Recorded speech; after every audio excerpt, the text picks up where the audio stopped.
So hello everyone, and welcome to another interview from the International Language Coaching Association. My name is Gabriela Kovac, and I'm the co-founder of the association. And I myself am a certified language coach, communications trainer, business language trainer, and I'm in conversation today with Ian King, who is also a coach and a trainer. So very big surprise there. And I'd just hand it over to you, Ian, and please say a few words about yourself, okay?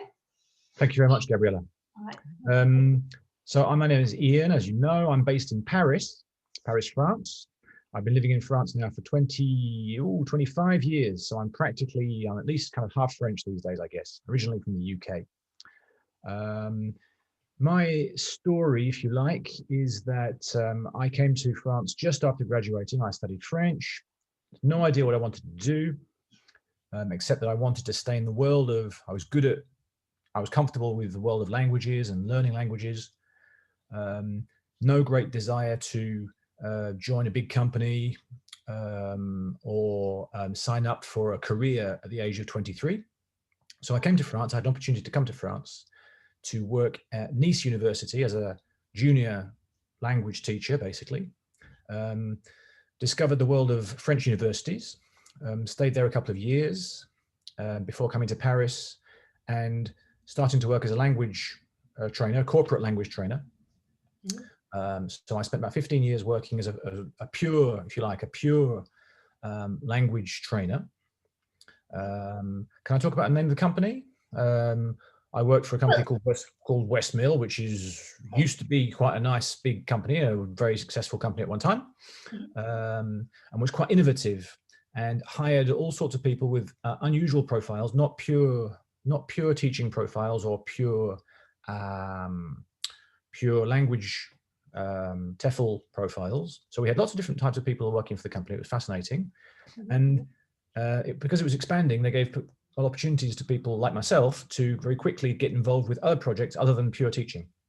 All right, okay. Can you name a few? Like what kind of? I found myself, for example, coaching basically, very quickly. I found myself basically coaching executives from some of the companies that we were working. We didn't call it coaching, didn't realize it was coaching, but basically it was like, this person has a need, they want to work on something very concrete, they know what they want, you just have to help them get there. Right, okay. And that was the coaching element, right? That you have to get them there. Exactly. So, and I was given a little bit of input by the company about how to help them through this process, what sort of inputs I could give them. But our stance was kind of as coaches, really. So very young, I kind of learned something about what it was to be a coach. The benefit for me one of the things I loved about being a coach, I say coach, we called them tutor at the time. One of the things I loved about it was getting to learn so much about all these different environments. And that was a real education for me in terms of business, in terms of companies, in terms of people, in terms of helping people, in terms of being of service. And that was a wonderful journey. So I've been a language coach really, I suppose, for 20 years, more than 20 years now. After a while, I got fed up with working for a company, and I wanted to do something for myself. And I got interested in, let's call it, executive coaching, if you like. Looked at different ways of becoming an executive coach, eventually decided to train as an executive coach. So left the company I was working for, set up myself, trained as an executive coach here in Paris, and set up my own company at the same time. Okay. May I ask, was it a rocky transition, or it was very smooth because you had your network, you had your background, etc.? It was quite smooth in terms of network, which I think is important. It was quite smooth in terms of I understood what it was to be a coach. The thing that was rocky was to switch from the training stance, the teacher stance, to a coaching stance. So I was in the habit. I was in the habit of being officially, in the trainer hat. So most of the time, my job was to tell people things, to explain things to people, to be basically bringing the content and deciding of what we were supposed to be doing, more or less. That was more or less supposed to be my job. And switching to the coaching stance of letting it come and asking the questions and being guided much more by the client, that was really something I really had to learn. Mm-hmm. And so you got a lot of experience how to do that, how to handle that in your lessons or sessions, as you went through that executive coaching course, I guess, or training. Mm-hmm. Absolutely. So in the course of during the executive coach training, Mm-hmm. I gradually started building up my network. I started actually, we had lots of experience with lots of practice, actually practicing coaching within the sessions. Okay. And at the same time, I was asking my immediate circle of friends and professional relations as well, if they could give me some initial coaching clients. Okay. Mm-hmm. And the school which I did my coaching with, my coaching training with, provided some opportunities as well. So I did a little bit of free coaching, what they call in France coaching solidaire. So in other words, solidarity coaching. So Okay. pro bono work Mm-hmm. for charities, basically. Oh, wow. Okay. So it got you a lot of experience, yeah? So we got some experience. So we thrown in at the deep end. Well, I threw myself in at the deep end, put it that way. And in exchange, the coaching school I was with gave us some free supervision. So there was a sort of enabled me to discover what supervision really was. Right. Mm-hmm, mm-hmm. Which I wouldn't have done so fast, I think, in exchange for giving our time and our to that particular client. Right. Okay. And so where are you now? So this was the beginning of this journey of actually working as a coach, labeling yourself as a coach, marketing yourself as a coach, and having the coaching skills and the coaching hat on all the time, basically. Right. And where is all this now? Where this is now is that this was 2012. Mm-hmm. So where I now call myself coach and trainer, as you announced me at the beginning. Mm-hmm. So I'm spending some of my time with a coaching hat. Yeah. I'm still spending some of my time with a trainer hat. Mm-hmm. Some of that time is I'm involved with some cross-cultural trainings. I'm involved with communication technique trainings. So how to do sales pitches, negotiations, public speaking of all kinds, media training, etc. So depending on the day, so my life is a patchwork. My professional life is a sort of patchwork life, if you like. Mm-hmm. So one of the wonderful things about it is that I have no 2 weeks are the same, and I get to do all sorts of different things. I teach communication at a university here in Paris as well. Okay. So I'm switching hats. I'm switching hats, and that's something which I enjoy very much. It keeps me. I like to think that it keeps me fresh. It stops me from getting into too much habit and having a single approach. Okay. And do you see that you're actually blending one with the other? So when you're coaching, you throw in some teaching or I think that one dilutes better in one than the other way, rather. See what I mean? So I think that it's difficult. You can bring some coaching into teaching. Yeah. I think you can bring some coaching skills and some coaching techniques into some teaching. In other words, helping people to be, with my students, for example, I have a group of students at the Sorbonne, and I see that I bring some coaching technique into to help them to become more self-reliant, make them think a bit more about what they really want, and how they can make progress and become more, to accelerate their maturity, if you like. So I think you can bring coaching into teaching things. Right. But I think in the other way, it tends to, if you bring teaching things into coaching, I think that it tends to reduce people's autonomy. Sure. Yeah. I mean, that's one of the key things, autonomy and awareness, right? So that's absolutely the key things in coaching. So when I'm wearing my coaching hat, I'm keen not to be, how can I say, polluting that with my teaching approach of telling people things. Yeah. And remaining in the coaching stance of bringing it out. Right. Okay. So one can strengthen the other, but the other might weaken the other.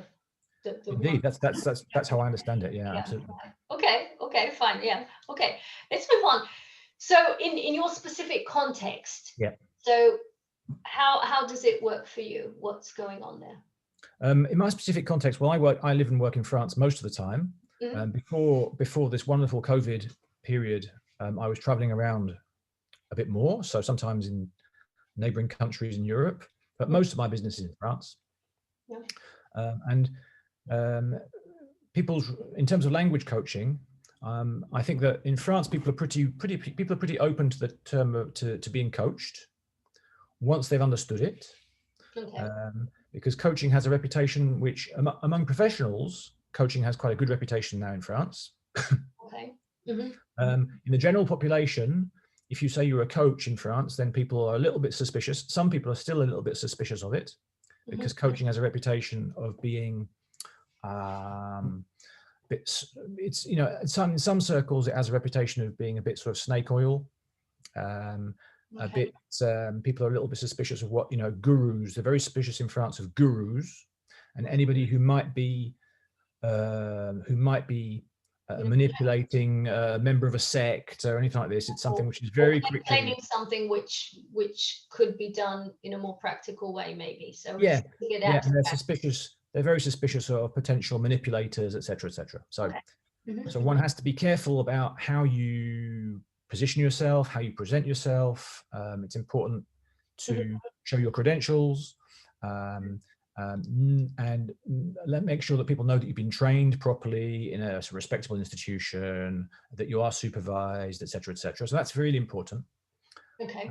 Something else which I think is important in terms of working in France is that French people have a quite special relationship with the English language. Okay. So usually I'm working on the English language. And so to make a couple of long stories short, many French people learning English have a kind of a blockage or a hang up, or have done, in terms of confidence. Confidence is a big issue. French culture is pretty perfectionist. So especially at work, people have the idea that they're supposed to be basically perfect. So so one thing a coach would do would work on this, you know, this picture that people have of their professional selves, of, you know, just letting go of the perfectionism, right? Absolutely, absolutely. So I think one of the key things that we as language coaches are able to bring, perhaps more than the regular language teacher, is give people some support and some input, perhaps, about what it means to be confident, what it means to be self-esteem, what it means to take a risk, what it means to manage your efforts so that you get a result, even if it's not a perfect result. Yeah. And all of these things are really important for many French, I think, language learners. So in other words, we're helping them on I think we're trying to help them as language coaches on a scope which is a little bit larger than the scope of pure language training. Right. Yeah. If that makes sense. Yes, it does. In fact, I wouldn't only say the scope, but I think that the approach that we have towards language is different, because we're not looking as coaches at, you know, reaching from one level to the next, right? That's not our goal. Our goal is for them to feel more confident, to be more autonomous in their learning, and to, you know, to have a set of resources that they can turn to when they feel stuck or demotivated or whatever, so that they can get through those points in their learning journey, right? Exactly. So it has to, sometimes it has to do with helping people about the language itself. Yeah. Sometimes it has to do with helping people to find their own resources. Sometimes it has to do with helping people to better understand, I guess, their audience, and have a better reading, or a better understanding perhaps of their own environment. Right. Yeah. The context of where they are communicating. Exactly. So getting that bigger picture. Yeah.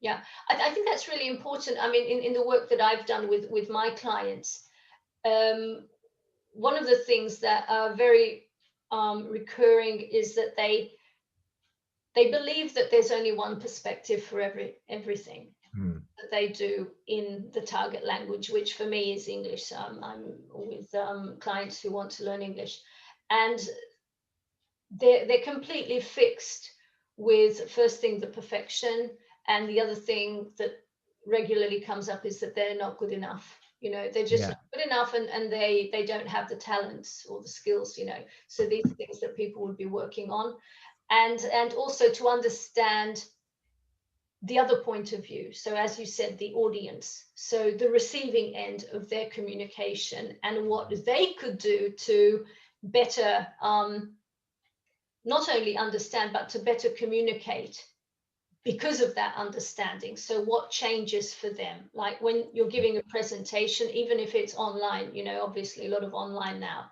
but if it's a 10-minute presentation, you know, 3 slides, and you say, well, I just throw it together before the meeting, and you know, that kind of approach can be changed if you actually start thinking about it. Even those 3 slides can be communicated much more powerfully. Absolutely. So we're helping people to sort of take a step back from what they're doing. Yeah. You know, in particular, you know, take the meta view, look at something from a, you know, take a step back, look at what's happening from all possible angles, inviting people to think, you know, from not just from their own perspective, but from the perspective of the audience, and also from the perspective maybe from their manager, or the organization itself. The organization, what does the organization need? What does the audience need? What do they need? And put all that together. And again, what's the best possible action here? Or what are the different possible actions? And what do you think might be the best beneficial action for you in the short term? Yeah. Et cetera, et cetera. In other words, we're giving people some perspective. I think that's a key. Yeah, I think that's very important, because, you know, as coaches, we have that option to step back and look at the process that they are in from an outsider's perspective. Yeah. But when you're in that process, it's very difficult. So the coach is a great person to help you to step out of the situation you are in, which Absolutely. otherwise you couldn't. So having that bird's eye view or objective view. Or absolutely. Yeah, right. Okay. Absolutely. And so moving on here, what would you say to teachers or trainers? I mean, is there any kind of, I don't know, big truth here? Ooh, big truth. Oh my God. What's my message to teachers and trainers? My message to teachers and trainers, I think, is this, perhaps. I think that perhaps my message is that I think that coaching, I think it can, well, as we talked about, I think it can bring some air and some perspective to learners. But I think particularly maybe, and this is almost more important in a way, it sounds selfish, but it's almost more important, I think, it brings motivation to us as practitioners. I mean, I find that, I was talking about this just this morning with some groups of language trainers that I was talking to with a course I've been delivering recently. And one of the issues, I think, of language trainers is a kind of burnout. A kind of, I mean, burnout maybe sounds a bit serious, but what I mean by, you know, giving, explaining for the, you know, for the umpteenth time, right, explaining whatever it is, you know, the present perfect, or explaining this or explaining that. Yeah. To learners who sometimes are very receptive and very able to take it on board, sometimes less so. And at the moment, you know, the current climate is not a particularly happy place. And so people are perhaps demotivated. It's hard to engage people. It's hard to motivate people. So I think as pure providers of language, or pure teachers, I think the real risk is exhaustion, or perhaps boredom of constantly delivering the same course and trying to get people to interested in the topic of whatever it is, you know, let's say English. And my experience has been that I could see myself getting fed up with that, and I wanted to step away from it and have an opportunity to engage with people differently, which was going to also help me to be able to continue to learn from people, which was going to force me to engage with people differently, and engage with the complexity of people's worlds, learn about different perspectives, and be creative about finding different solutions for a certain type of problem. And I think that's my message, if I have a message, is that I think the coaching style of dealing with these types of problems is an opportunity to learn and to be creative and to keep your motivation. That's my message. Yeah, I think it's very nice the way that you put it in the beginning, to give some or add some air. So, you know, to kind of make it a bit more less stuffy, in a way. I Yeah. know that's a very negative word, but teaching and training can get stuffy in that Yeah. it's so one directional. Yeah. So it's always the teacher trainer bringing the input, bringing the content, trying to motivate, when actually it could be a reciprocal Absolutely. process actually, and coaching is based on partnership.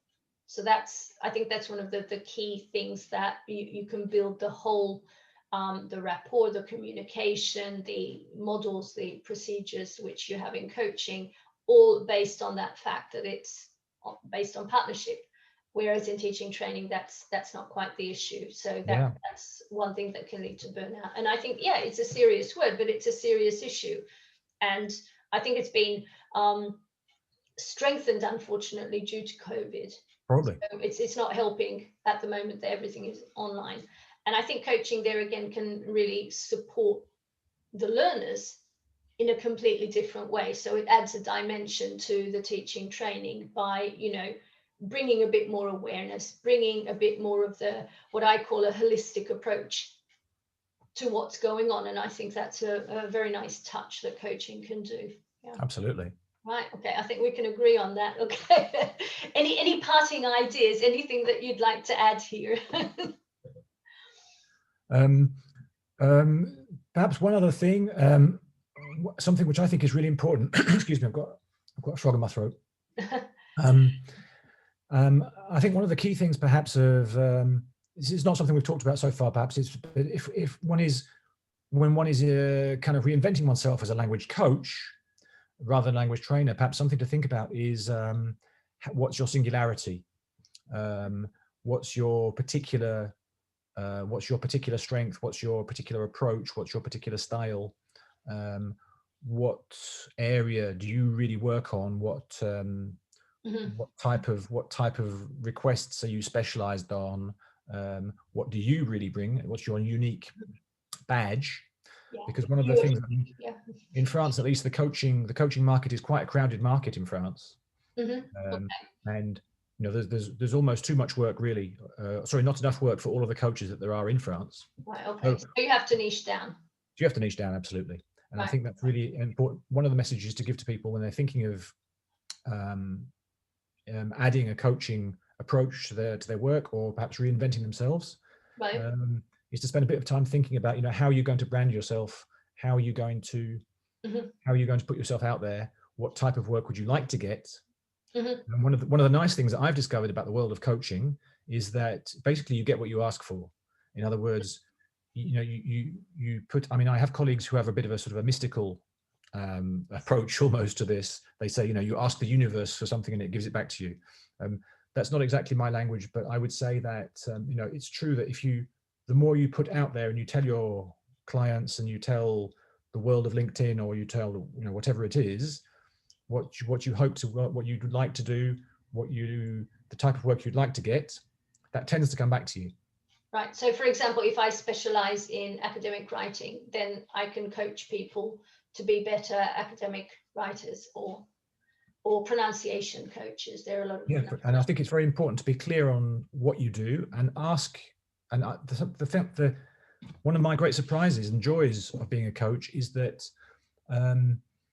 when you ask for help, and this is something which I've learned really from the world of coaching, from being trained as a coach, where the key thing is, what does the client want? What is the client asking for?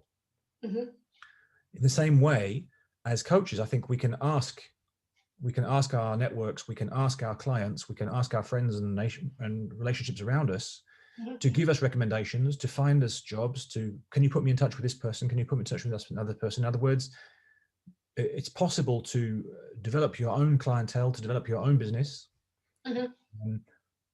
by making an effort and asking for help. And it does work. At least it can work.